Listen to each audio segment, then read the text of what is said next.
Another UCLA football coach leaves the program for greener pastures. Raheem Morris hits the interview circuit for a head coaching gig, and LAFC purges an unproductive forward. But there are still holes across the roster. Good morning. I'm James. This is your daily dose of sports and snark for the greatest sports city in the world, Los Angeles. This is the faithful Angelenos Morning Report. It's January 21st, 2024. I am once again broadcasting from Ice Station Alpha in St.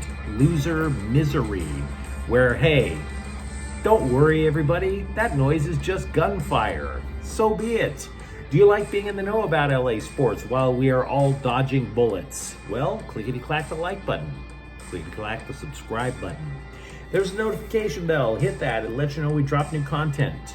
Sharing is caring. Let people know we exist. And by all means, comment. Because when I am out here in misery, I really miss decent conversations with people back home. Now, before we go through the news and notes, look at the scoreboard. Quinton Byfield and Kevin Fiala both scored, and the Kings spoiled Jonathan Quick's return to LA. A 2-1 victory over the New York Rangers. Both LA college basketball teams lost yesterday. The Bruins, my goodness, I was really seeing a massive upsurge for the program, but they coughed up a 19-point lead to 12th-ranked Arizona. Final score, Wildcats 77, UCLA 71. Sebastian Mack scored 21 points in a losing cause. Meanwhile, the Trojans basketball team, we might have to just straight up forget them. They are 8-11. Vincent Iwuchukwu scored 14 points, but Arizona State beat USC 82-67. Meanwhile, today, Portland is at the Lakers at 7 o'clock.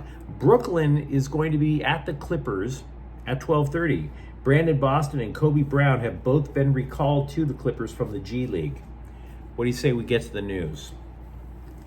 San Jose State has hired former now UCLA tight end coach Ken Niumatalolo. Niumatalolo, by the way, is the winningest head coach in the history of the Naval Academy. He had a 109-83 record while he was with the midshipmen. He also won 6 bowl games. But eventually, of course, things soured. He got canned. He came to UCLA last year and was hired for a silly make-work job called Director of Leadership. And then, of course, after the Bruins face-planted toward the end of the year and a bunch of players and coaches left, Niumatalolo took over as the tight end coach, and he didn't even get to the spring game. He gets plucked. Now, here's the weird thing about it. Despite the fact that UCLA has kept having to plug in coaches that have left as the offseason is worn on, the UCLA losing a coach to San Jose State is the latest domino that has fallen when Nick Saban retired from Alabama. Here's how it worked. The Tide lose Saban, so they hire Kalen DeBoer from Washington. Then the Huskies turn around and they hired Jed Finch from Arizona. And then the Wildcats were like, well, we got to get somebody. They poached Brent Brennan from San Jose State, which left the opening for the Spartans up north to get Niumatalolo. So once again, another hole that needs to be plugged in the dike that is UCLA football. Atlanta interviewed, by the way, in the NFL, Rams defensive coordinator Raheem Morris on Saturday. The Falcons, though, according to reports, already have a second interview lined up with Bill Belichick. They have interviews scheduled with Jim Harbaugh and Mike Vrabel. Now, what are we to make of this? It tells me that they're really not that serious about Raheem Morris. Morris held the interview virtually, basically a Zoom meeting. And considering the fact that he was the Falcons' interim head coach prior to coaching in LA, I'm just saying, we're all going to be honest with ourselves, of the 5 openings that Morris has been connected with, I don't think Atlanta is the number one option for him. Soon to be out of business, Sports Illustrated, though, is at least asking the right question about the Rams' upcoming draft strategy.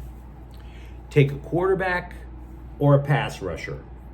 Now, obviously, the Rams currently have both Matthew Stafford and Aaron Donald. The issue is, though, they aren't exactly spring chickens. So that is going to be a gaping hole in the roster sooner rather than later.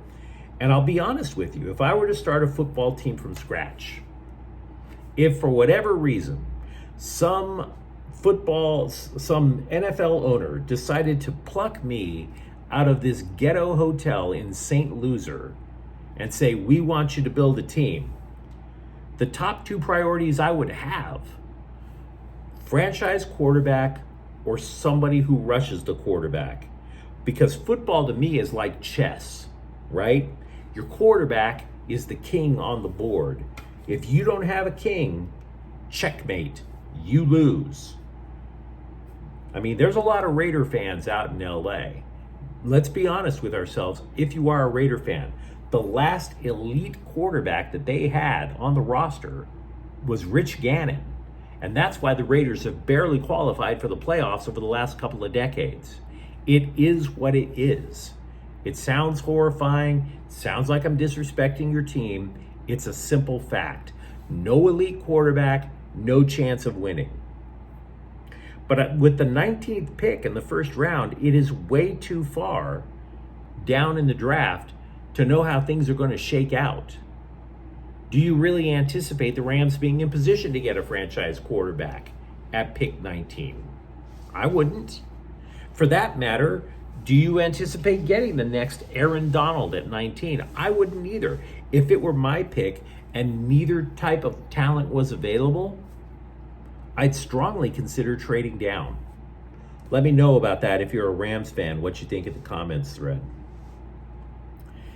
LAFC have loaned disappointing forward Mario Gonzalez to Sporting de Gijón, which is a team in Spain, and my Spanish isn't all that good, frankly.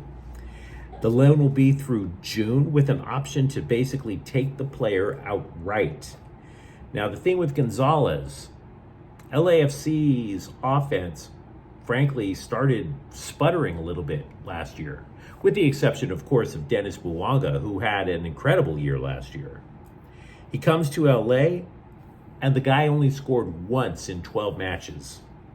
Now, LAFC has questions all across the roster right now, particularly up top.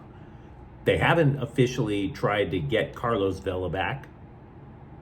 Dennis Bouanga is probably returning. You put the money on that, but he apparently wants out of town. He wants to return to Europe.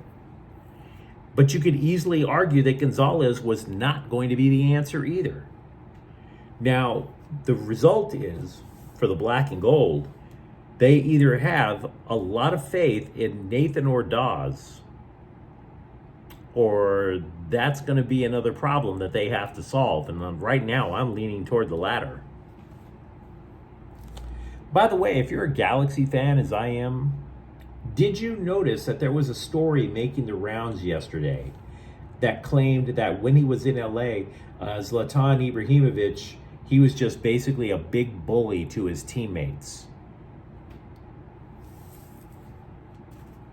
We knew. We knew he was a bully to his teammates. There was one guy on the roster, he didn't even bother to remember his name. He kept calling him, I don't know, Phil or something like that. Zlatan Ibrahimovic knew damn well he was the best player on that team by miles. He didn't need to respect anybody on the Galaxy. That team was built by Chris Klein.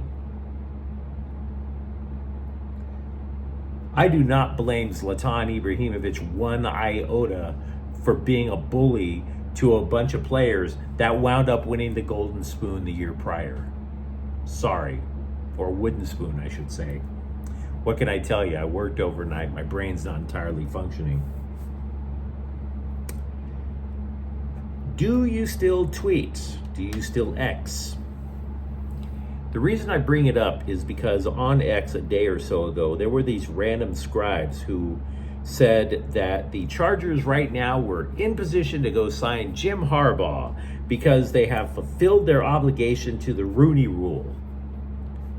By the way, For those of you who don't know, the Rooney Rule is basically requiring that NFL teams interview minority candidates whenever a head coaching or GM gig pops up. So they finally satisfied the Rooney Rule, and I'm sitting there, and I gotta be real with you, I'm the furthest thing from a social justice warrior, but I'm reading those tweets thinking, that is gross. I mean, the idea that you should only interview black candidates just to check a box and say, well, we satisfied the Rooney Rule, now we're gonna go hire the white guy we want? That is a disgusting way to look at the Rooney Rule. Do the bare minimum, hire the white guy anyway. That is horrifying. The idea that it's literally these sports writers are saying we don't think enough black men are qualified to run these NFL teams. Tell that to the Raiders. They hired Antonio Pierce. Tell that to the New England Patriots, who replaced Bill Belichick with Gerard Mayo. Tell that to Raheem Morris. There's plenty of well-qualified black men out there to run an NFL team. And the reason that I state all of that about the Chargers, if you're a Charger fan, hear me out. The reason I'm saying that to you is because after satisfying the Rooney Rule, they interviewed Aaron Glenn, the Detroit defensive coordinator, who, by the way, happens to be black. So the idea that the Chargers were just basically checking a social justice box, that's not true. They're literally interviewing candidates based on merit. And to me, I think that's awesome. I think the idea that you get your job based on merit is the way it ought to be. So apparently the Chargers, their net is wide enough not simply to satisfy a Rooney Rule. By the way, Glenn is the 13th man to interview for the head coaching gig. We have spoken ad nauseum about the Lakers during NBA trading season, and the reason is patently obvious. The Lakers generate a lot of clickbait, which means there's a lot of people out there generating a lot of rumors that frankly don't make any sense, and we have to comment on it. But what about the Clippers? We do not hear a lot of scuttlebutt regarding what the Clippers should want. So ESPN said, you know what? We'll take a stab at it. ESPN suggests that the Clippers really are going to try to get a power forward upgrade.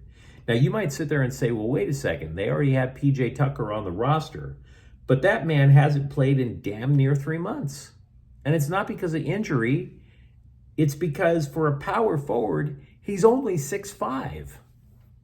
He's not that big. So ESPN followed up and they said, well, they did throw an idea against the wall. Why not take PJ Tucker and maybe 2 second-round picks, send them to Toronto for Chris Boucher?